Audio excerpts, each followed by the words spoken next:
দুদিন পরে অর্থাৎ রবিবার টাইমসে ফেলুদার বিজ্ঞাপনটা বেরোলো। আর আশ্চর্য ব্যাপার, আর পরদিনই বিজ্ঞাপনের ফল পাওয়া গেল। সোমবার সকাল 8:30টায় ফেলুদার ফোনটা বেজে ওঠে। মিনিট কথা বলে ফেলুদা ফোনটা রেখে বলল, অত্যন্ত রক্ষু মেজাজের লোক, নাম আর্চিবাল্ড ক্রিপস। বললো ওর কাছে পিটার ডেক্সটারের খবর আছে, আধ ঘন্টার মধ্যেই এসে যাচ্ছে লোকটা। রবর হতে পারে, তুই লালমোহন বাবুকে খবর দে। লালমোহন বাবু তৈরিই ছিলেন। এসে বললেন এত তাড়াতাড়ি রেজাল্ট পাওয়া যাবে সেটা উনি ভাবতেই পারেননি। শোয়ানোটার সময় দরজায় টোকা পড়ল, মৃদু নয় বেশ জোরে। আমি দরজা খুললাম। রুক্ষ গলার সঙ্গে মানানসই রুক্ষ চেহারাওয়ালা একজন ভদ্রলোক ঢুকে এলেন। তার দৃষ্টি প্রথমে গেল জটায়ুর দিকে। Are you mister Mitter? No no, he. Lalmohan বাবু ফেলুদার দিকে দেখিয়ে দিলেন।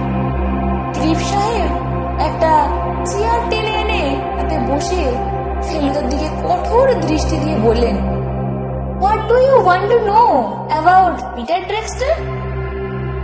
প্রথমত সে এখন কোথায়?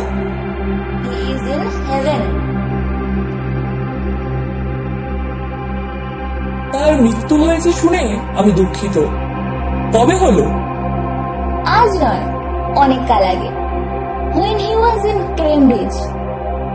উনি ক্যামব্রিজে পড়তেন? হ্যাঁ, আর মূর্খের মতো কেম নদীতে নৌকো চালাতে গিয়েছিল। মূর্খের মতো কেন? কারণ ও সাঁতার জানতো না। নৌকো উল্টে গিয়ে জলে পড়ে তার মৃত্যু হয়। ওরা তো শুনেছি অনেক ভাই বোন ছিলেন। হ্যাঁ, 5 brothers and 2 sisters। তার মধ্যে শুধু দুজনেরই খবর জানি, বড় ছেলে জর্জ আর ছোট ছেলে রেজিনাল্ড। জর্জ আর্মিতে ছিল, ইন্ডিপেন্ডেন্সের পর এখানে চলে আসে।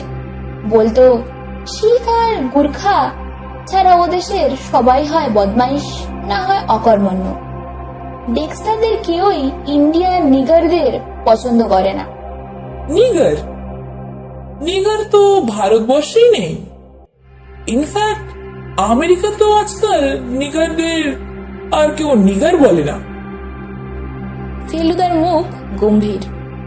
বলল, আপনার কথা শুনে মনে হচ্ছে ভারতীয়দের সম্বন্ধে আপনার ধারণাও ডেক্সটারদের মতোই। তা তো বটেই, 100 বার। তাহলে আপনাদের কাছ থেকে আর কোনো ইনফরমেশনই চাই না। এই গরম কথাগুলো শুনে ক্রিপ সাহেব যেন একটু নরম হলেন। বললেন, I am sorry if I have offended you. রেজিনাল্ডের কথাটা বলেই আমি উঠছি। রেজিনাল্ড ওদের ছোট ভাই। সে ইন্ডিয়াতে একটা চা বাগানে আছে, কিন্তু বেশি দিন থাকবে না। ফেলুদা চেয়েই রয়েছে ভদ্রলোকের দিকে, মুখে কিছু একটা বলছে না। বিকজ হি হ্যাজ ক্যান্সার বলে চললেন ক্রিপস। ও গিয়েছিল শুধু পয়সা রোজগারের জন্য। ভারতবর্ষের ওপর তার তেমন কোনো মমতা নেই। ফেলুদা উঠে দাঁড়ালো। থ্যাংক ইউ মিস্টার ক্রিপস, আমার আর কিছু জানার প্রয়োজন নেই। ক্রিপস কেমন যেন বোকা বোকা ভাব করে উঠে দাঁড়ালেন। তারপর হঠাৎ গুড ডে বলে শটান ঘর থেকে বেরিয়ে গেলেন। কি জঘন্য লোক মশাই! দরজা বন্ধ হবার সঙ্গে সঙ্গেই বললেন লালমোহন বাবু, তবে আপনি লন্ডনে বসে একজন সাহেবকে যেভাবে দাবরানি দিলেন তার কোনো জবাব নেই। যাই হোক, বলল ফেলুদা। এর কাছ থেকে অন্তত একটা জরুরি তথ্য পাওয়া গেল। পিটার ডেক্সটার ট্রেন ভিজেছিলেন এবং নৌকো ডুবে হয়ে মারা যান। সময় বহু করে বেরিয়ে যাচ্ছে। বলল ফেলুদা। পরশু আমাদের ফেরার দিন, ভুলবেন না। আজই দুপুরে তাড়াতাড়ি লাঞ্চ সেরে ক্রেমব্রিজ যাত্রা। আমরা দেড়টার মধ্যে বেরিয়ে পড়লাম। পিকাডেলি সার্কাস থেকে প্রথমে লিভারপুল স্ট্রিটে গিয়ে সেখানকার রেল স্টেশন থেকে সাধারণ ট্রেন ধরে যেতে হয় কেমব্রিজে। পৌঁছতে লাগে ওই 1 ঘন্টা। খুব দ্রুত চলে আর চড়েও আরাম, কারণ কামরাগুলো অত্যন্ত পরিষ্কার পরিচ্ছন্ন। সুন্দর শহর কেমব্রিজ, তার মধ্যে ইউনিভার্সিটি দাঁড়িয়ে আছে আর প্রাচীন ঐতিহ্য নিয়ে। পাশাপাশি অনেকগুলোই কলেজ আছে, ফেলুদা বলল, প্রায় 800টা।